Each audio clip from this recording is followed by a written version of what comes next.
আসসালামু আলাইকুম বিয়াসটা। আজকে আমার মনটা খুবই খারাপ। আমার মুরগিগুলো সবগুলো মারা যাইছে রোগে রোগে আক্রান্ত হইয়া। আমি বুঝতে পারি না কি রোগটা আছে।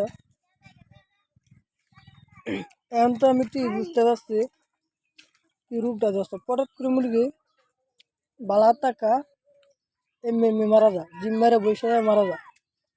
এই দেখেন 10টা মুরগি আর 10টা মুরগি আছে আমার 280টা মুরগির থেকে। এই 3 বেলা তো আমি তো ভিডিওগুলো দেখছি না আপনি আমার 280টা মুরগির থেকে এই যে আমার আছে এই যে কটা 8টা 10টা মুরগি আছে। এই দেখেন পুরাটাই ধ্বংস হচ্ছে আমার খামার। রোগটা হিসেবে আপনার কিডনি মারা সমস্যা আছে।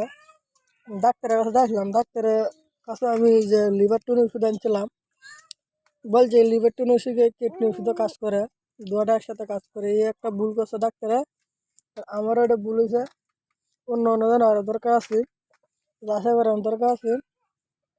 এই যে দেখেন মুরগিটা আমি কাছাইতেছি, এই যে মুরগিটি ভালো তো মুরগি খাইয়ে ঘুরে পট করে মরে যা।